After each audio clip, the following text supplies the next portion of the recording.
کہ انشاءاللہ بہت جلد یہ KMU کا انشاءاللہ سب کیمپس ہی بن جائے گا اور یہاں پہ PhD اور MPhil انشاءاللہ ہم یہاں پہ ہی کرائیں گے یہ خان میں گورنمنٹ میڈیکل کالج میں. تعلیمی سرگرمیاں جو ہیں وہ دو طرح کی ہیں. ایک تعلیم جو ہے وہ آپ حاصل کرتے ہیں کسی سیکٹر میں جا کے اپنے لیے کچھ کرنے کے لیے اور اس اسپیسیفک ڈپارٹمنٹ یا کمپنی کے لیے کام کرنے کے لیے. ایک تعلیم جو ہے دو چیزیں اس لیے ان کو بڑا درجہ دیا گیا ہے, ایک ٹیچر کو اور ایک ڈاکٹر کو. اس کی وجہ ہے کہ یہ وہ تعلیم ہے کہ ٹیچر جو ہے وہ قوم کو کھڑا کرتا ہے اور ہر شعبے کے اندر لوگوں کو تعلیم کے ساتھ ساتھ ایک بہتر انسان بننے کے لیے بھی ایک بہت بڑی اپرچونٹی پرووائڈ کرتا ہے. اس طرح جو ڈاکٹرز ہیں, ڈاکٹرز کا ایک بہت بڑا ڈیفرنٹ رول ہے, اس لیے ان کو بہت بڑا درجہ دیا گیا ہے.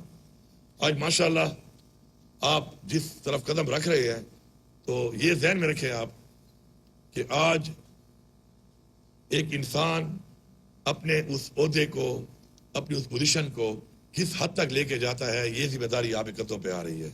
یہ بہت بڑی ذمہ داری ہے. آپ اس میں ایک نام بھی پیدا کر سکتے ہیں اپنا بھی اور اپنے اس شعبے کا بھی, اور اس میں آپ اس کو بدنام بھی کر سکتے ہیں. دونوں آپ کے ہاتھ میں ہیں. میں ہمیشہ لوگوں سے کہتا ہوں کہ کوئی بھی کرسی یا پوزیشن جو ہے نا وہ انسان کو نہیں بناتی, انسان اس کرسی یا پوزیشن کو بناتا ہے.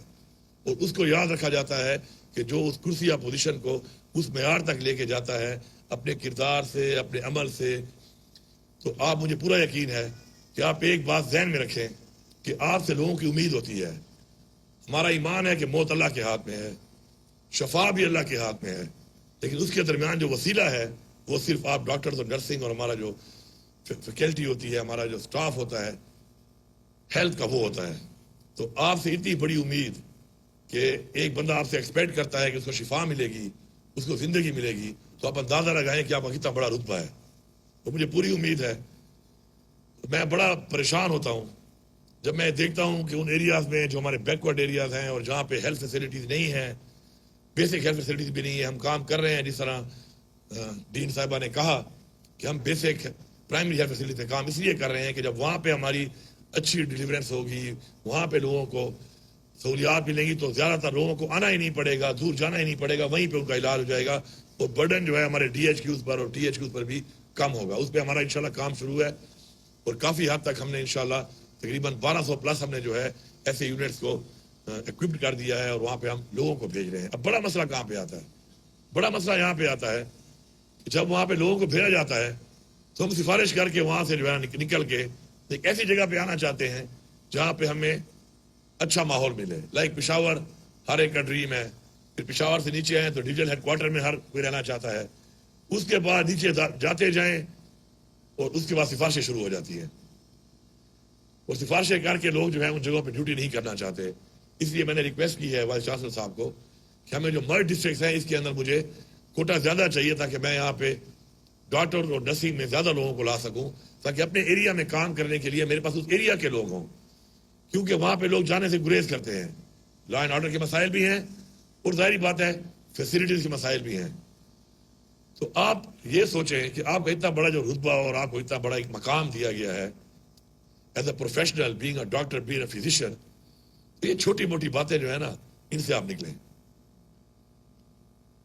آپ نے ایک رول ماڈل بننا ہے, اور جو رول ماڈل لوگ بنے ہیں وہ آپ کی طرح ہی لوگ تھے, ہماری طرح کے ہی لوگ تھے.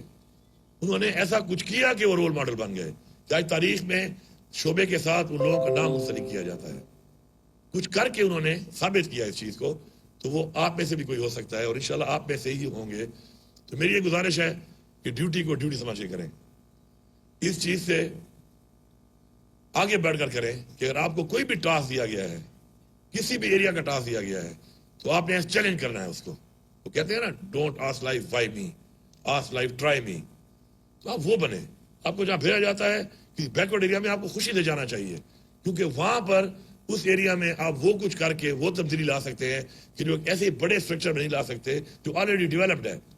وہاں پہ آپ جا کے محنت کر کے کسی ایسے RAC کو, کسی ایسے BHU کو, کسی ایسے سینٹر کو, DHQ بیکورڈ ایریا کے, آپ اس کو اٹھا سکتے ہیں اور اس کو اس معیار پہ لا سکتے ہیں.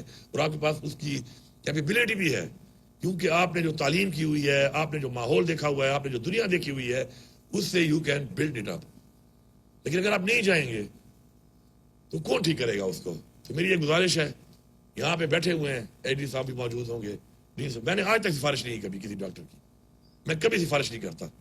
میں نے آج تک ڈین صاحب کو نہیں کہا کہ فیکلٹی والے اس کو وہاں لگاؤ، اس کو وہاں لگاؤ، کیونکہ میری ایک پالیسی ہے جو میں نے بہت پہلے اڈاپٹ کی تھی کہ رسپانسبلٹی ود اتھارٹی. جب آپ اتھارٹی نہیں دیں گے تو رسپانسبلٹی آپ کسی سے نہ اس پہ ڈال سکتے ہیں نہ آپ اسے پوچھ سکتے ہیں.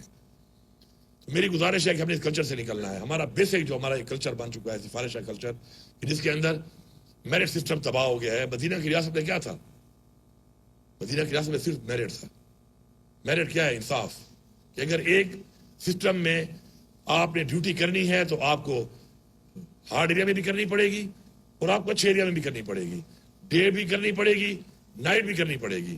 ظلم وہاں پہ ہوتا ہے کہ جب ہم کرتے یہ ہیں کہ ایک جس کی سفارش نہیں ہے وہ تو نائٹ ڈیوٹی پہ سالہ سال ہے، جس کی سفارش ہے وہ صرف ڈے ڈیوٹی کر رہا ہے یا نہیں بھی کر رہا. تو جب ہم اس سے نکل آئیں گے تو ہمارے پاس اتنا بڑا انفراسٹرکچر ہے، اتنی ہیومن ریسورس ہے، اتنا کچھ ہے ہمارے پاس کہ ہمارے تقریباً مسائل حل ہو سکتے ہیں. تو ہمیں اپنے آپ کو بدلنا ہے. پہلے ہم اپنے آپ کو نہیں بدل رہے. جب تک اپنے آپ کو ہم نہیں بدلیں گے ہم وہ تبدیلی لا ہی نہیں سکتے جو تبدیلی ہم سے عوام ایکسپیکٹ کرتی ہے. اور عوام صرف ہم سے ایکسپیکٹ نہیں کرتی، مجھ سے تو عوام ایکسپیکٹ کرے گی اسپتال، B H U, R S C. اس کے بعد وہاں پہ جو اس کو چلانے والے لوگ ہیں عوام ان سے ایکسپیکٹ کرتی ہے کہ وہ وہاں پہ کیا کر رہے ہیں، اور میں بھی آپ سے ایکسپیکٹ کروں گا ایز چیف ایگزیکٹو کہ آپ وہاں کیا کر رہے ہیں.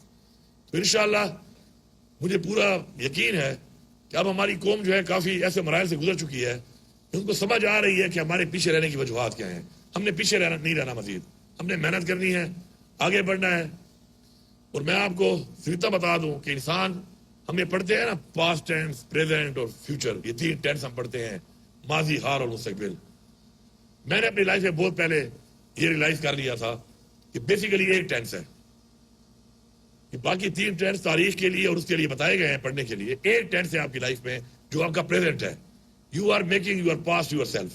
اب اس وقت میں جو کھڑا ہو کے بات کر رہا ہوں یہ میرا پاسٹ بن رہا ہے، اور اس سے پہلے میں نے اپنی زندگی میں 46 سال جو بھی کام کیا وہ پاسٹ میں نے اپنا خود بنایا ہے. اپنے حال سے ہی میں نے اپنا ماضی بنایا ہے. تو اگر میرا ماضی ٹھیک نہیں ہے تو اس کا مطلب یہ ہے کہ میں نے اپنے اس ماضی کو اپنے حال میں خود ہی ایسا بنایا. میں نے اس کو اون کیا، میں نے اس چیز کو اون کیا. وہ کام کرتے ہوئے مجھے پتا تھا کہ یہ میرا ماضی بنے گا. اور فیوچر از ناٹ نون. ایک لمحے کا بھی ہمیں پتہ نہیں ہے کہ اگلا سانس مجھے آئے گا یا نہیں آئے گا. یہ میرا ایمان ہے. تو اپنے پریزنٹ سے ہی اپنا پاسٹ آپ بنا رہے ہیں اور فیوچر از گوئنگ along.